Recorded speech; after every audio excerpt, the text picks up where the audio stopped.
Bonjour tout le monde. Aujourd'hui, nous allons apprendre à créer une liste déroulante de façon à automatiser les libellés et les valeurs avec le logiciel LibreOffice Calc de la version 5.2. Pour commencer, je vais sur LibreOffice Calc et j'ai ouvert un fichier que j'avais déjà préparé. Comme exemple, j'ai pris la banque avec une colonne pour les dates, le libellé, les débits, les crédits et la balance, le solde si vous préférez. Donc j'ai rentré une donnée. Au 1er janvier, mon solde était de 152,50 €. Là, j'avais déjà rentré les formules, mais je vais le refaire pour vous. Donc, je vais supprimer. Donc, la ligne suivante, on fait égal. On saisit la balance du 1er janvier, moins le débit, plus le crédit. On fait Enter. Et ce montant-là, on fait CTRL-C et on le colle. On colle la formule sur toutes les cellules de la colonne qui nous intéresse. Et là, donc, j'ai mon solde qui est automatisé. Vous voyez, si je mets débit, automatiquement, il va se soustraire au total. Si je mets un crédit, il va se rajouter. Vous voyez les variantes. Donc là, je vais supprimer. Bien. Maintenant, ce que je veux, c'est automatiser mes libellés ici et ensuite mes débits et mes crédits. Donc, j'ai fait une autre feuille, vous voyez dans le bas à gauche, j'ai une feuille banque et j'ai une feuille charge. C'est ma liste de libellés, de charges fixes en fait.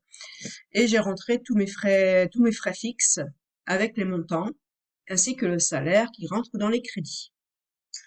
Donc là, vous pouvez rentrer tout ce que vous voulez. Je retourne sur ma banque et là, je vais saisir la sélection des zones des libellés. Je sélectionne le tout et je vais aller sur Données, Validité. Et dans Critères, je vais saisir Plage de cellules. Je vais laisser cocher Autoriser les cellules vides, afficher la liste de sélection. Je vais en profiter pour cocher Trier les entrées dans l'ordre croissant. Et je vais aller décocher Afficher un message d'erreur en cas de saisie de valeur incorrecte qui sert strictement à rien et qui en fait, voilà, ça me blanchit la zone et c'est très bien comme ça. Maintenant, je vais aller dans la source qui est ici. Et la source, ben, forcément, c'est charge fixe. Donc, je vais tourner sur ma feuille charge fixe et je vais sélectionner mon libellé jusqu'en bas du tableau. Voilà. Je retourne, je reclique sur ma source. Donc, vous voyez, charge fixe, il m'a pris de A2 à A27 et je fais OK. Là, vous voyez, quand je sélectionne chaque cellule, j'ai une petite flèche qui s'est mise, qui n'était pas là avant, et là, je peux aller chercher donc mes libellés. Voilà. Donc ça, c'est pour la partie libellée. Maintenant, je voudrais joindre en fait le montant qui va avec. Et pour cela, je dois inscrire une formule. Donc, je vais faire égal. Alors, égal. Recherche V. Vous voyez, la syntaxe se met tout de suite ici. J'ouvre la parenthèse et là, ils vous disent quoi aller chercher. Donc, critères de recherche. Donc, mon critère de recherche, ça va être dans mes charges fixes. Et ça va être le libellé ainsi que le débit, le crédit, jusqu'en bas du tableau. Vous voyez, il a été les saisir tout de suite dans la syntaxe de formule.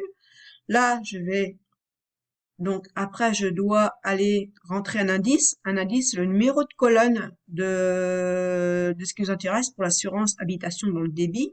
Donc là, déjà, je vais mettre un point virgule. Pour vous montrer dans charge fixe, donc assurance habitation, on voit bien que c'est la deuxième colonne. Donc je retourne, je vais saisir 2, un autre point virgule, et ensuite il me demande un ordre de tri. Donc là, l'ordre de tri, vous mettez 0. cherchez pas à comprendre, vous mettez 0 et vous fermez la parenthèse.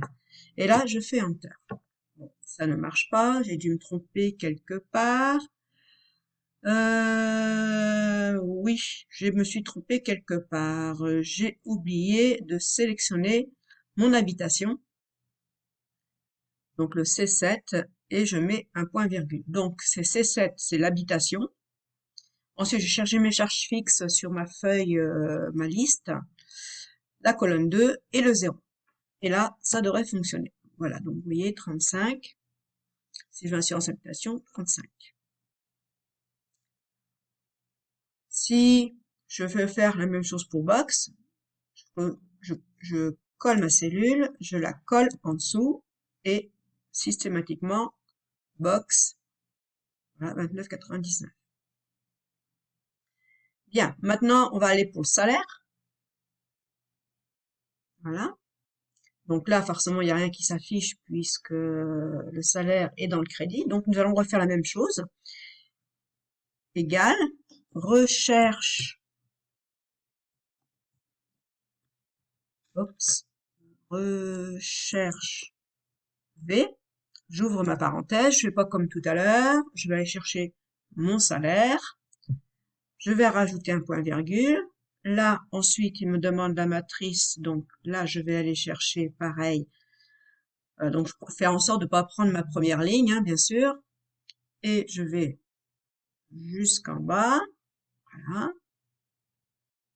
Chercher A2 à C27, point virgule. Là, on va aller chercher, donc, il nous demande un indice, c'est la colonne. Donc, de mémoire, c'est la 3. On va retourner voir. Donc, salaire, 1, 2, 3. Donc, c'est la colonne 3. Je mets un point virgule et ensuite le 0 pour l'indice de tri. Et je ferme ma parenthèse. Et je fais Enter. Et mon montant est ici. Donc, bien entendu, s'il y a un autre salaire qui rentre, voilà, c'est pareil. CTRL-C pour copier la cellule, CTRL-V. Ah, là, donc là, je retourne voir.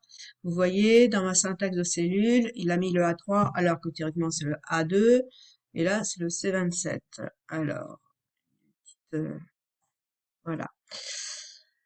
Donc peut-être que en cliquant comme ça, je vais regarder salaire. C'est marrant parce que théoriquement ça devrait fonctionner. Donc là, ouais, c'est A2, voilà, A c'est 27.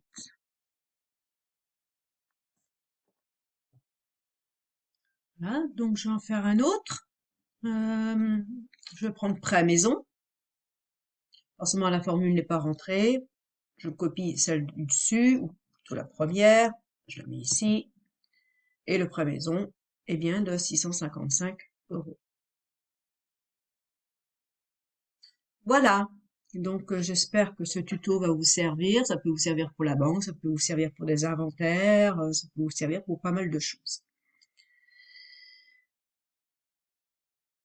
Bien, la préséquence c'est terminé. Je vous remercie de votre attention et je vous dis à bientôt.